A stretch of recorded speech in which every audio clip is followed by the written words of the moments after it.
and the likes. And it's, I think, a real end of an era, because it seems as if a lad who has, had a wonderful career internationally and as a club player, and has his own, hilarious meme now as well, with his joke telling. But Thomas Muller looks like he may not be getting a new contract. And that seems to be because they have a lot of other lads to give some shekels to. And I'd like you to make a mention of a guy that I will admit that I'm not familiar with as well, in Tom Bishoff. So walk us through this one.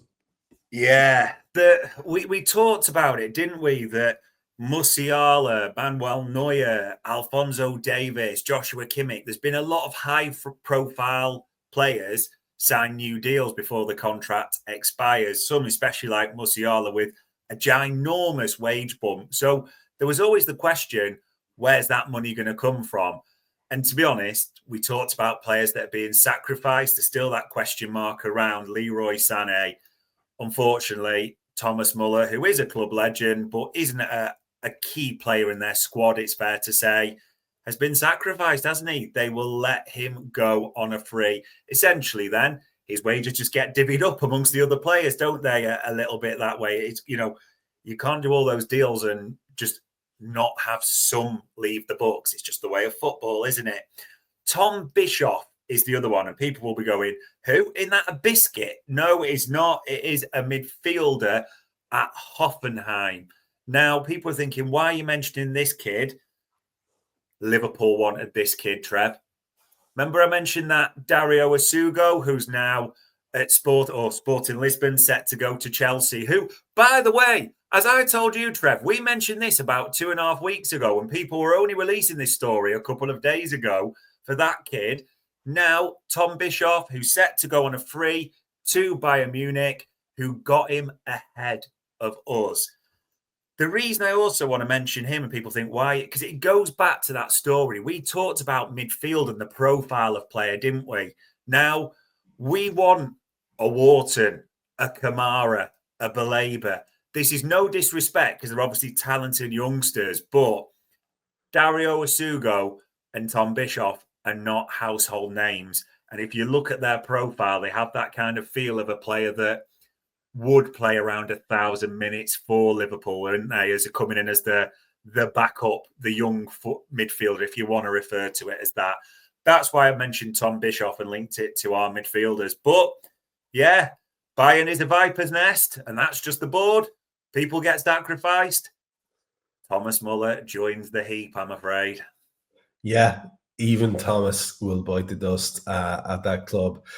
I want to just say something really quickly here, because you're too modest to say it, and we'll have occasional conversations where you'll be frustratedly pointing out stories that are breaking days, weeks, once even a full month after you'd had it on the show.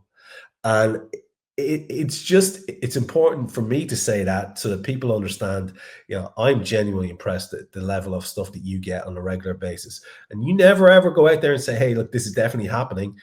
That's not what we're about. But the information has been put out there, and it's quite gutting to see people coming in going like, yay, here's a new story for you several days, several weeks later.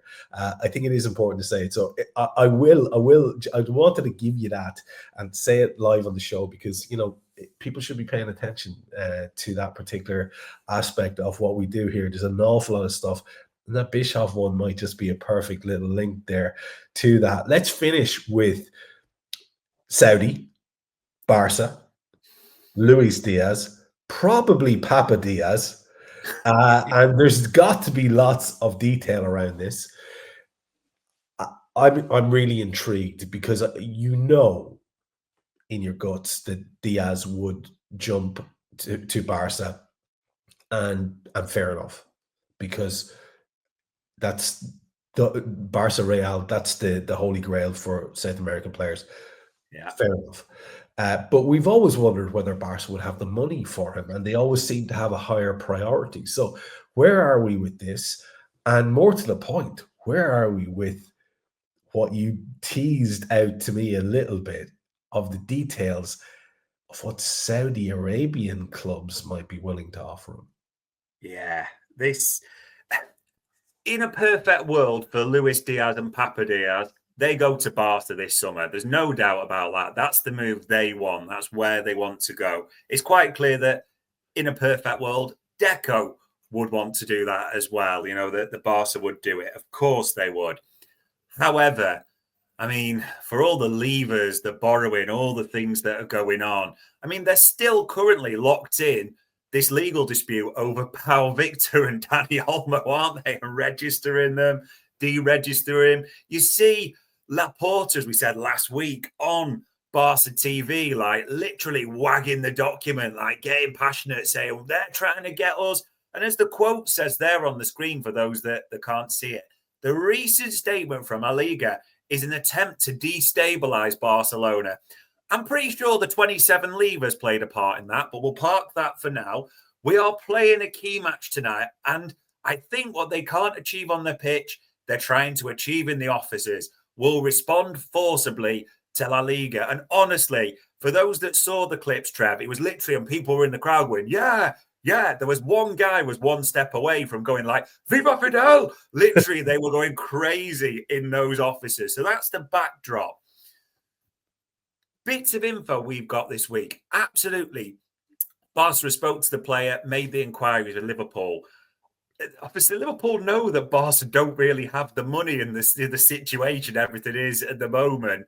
Liverpool said to Barcelona, and I've seen the name Ronald Araujo linked, the centre-half, the Uruguayan. That isn't the name to keep an eye on. There's not much chance of this, my heart of hearts, but Liverpool have said to Barcelona, do you know what then? Give us Ferman Lopez. You know that young superstar who's like kicking it up in midfield, attacking midfielder. Absolute like sensational player. We ran him tonight on Transfer Market Metrics and insane how good that kid is. So obviously Barca then go, okay, we want a 28-year-old winger, but we don't really want to trade one of our 21-year-old prize possessions in that regard as well. So that really, the chances of Luis Diaz going to Barcelona diminish, it seems, every day at the moment for me, unless something changes. And listen, there's always a lever to be found, so we're not going to dismiss it completely, but just the odds come in.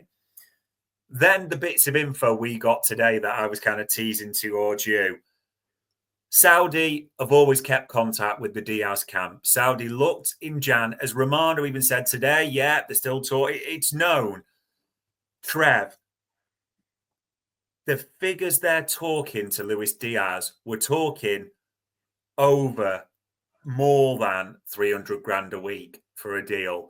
We're talking like 8-figure signing on fee. Do you know what I mean? And people wonder, why have negotiations with Liverpool gone quiet? Now, obviously, we're not in the Liverpool offices, but can you imagine when the representative of Luis Diaz probably spoke to Liverpool and went, would you match this or come close to it? You can imagine like what reaction Michael Edwards, Richard Hughes, whoever it was, probably Julia Ward on contract, gave back, like, give you 300 grand a week plus with your output. It's just a non-starter. So if I had to bet right now, there'll be more nonsense played out with Barcelona. It just won't happen because they can't afford it. And people will feel a little bit sorry for Luis Diaz and go, oh, we'll just have to take that 300 grand plus a week at Saudi and live in Bahrain and have a big mansion and Papa Diaz can have all his parties. But yeah, really, from all the info we've got, I am now almost at the point where I would be a little gobsmacked if Luis Diaz is a Liverpool player next season.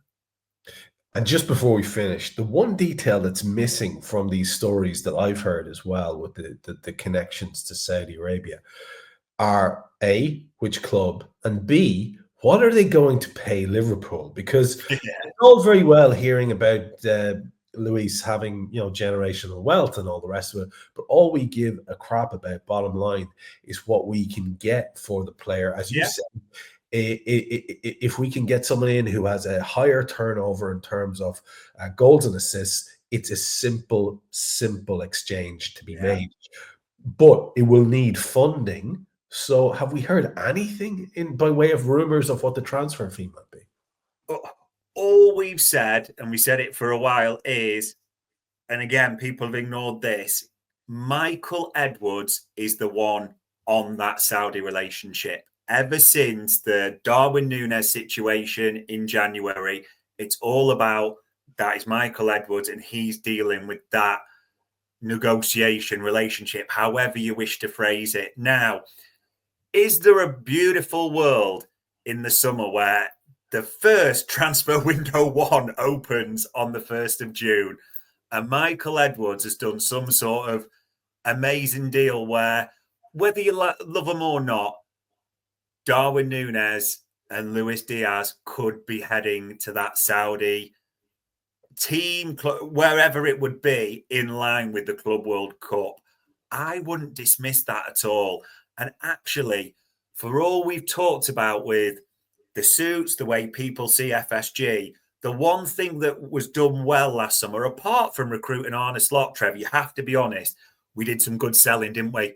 Michael Edwards did some good selling of Fabio Carvalho, Sepp van der Berg for pretty pennies. Can you imagine? This could really be. I hope we're almost next summer going, Edwards is back, baby, as a massive ruck of cash comes into our account for Darwin Núñez and Luis Diaz. I mean, I know the original question, which I never really answered, would be what fee?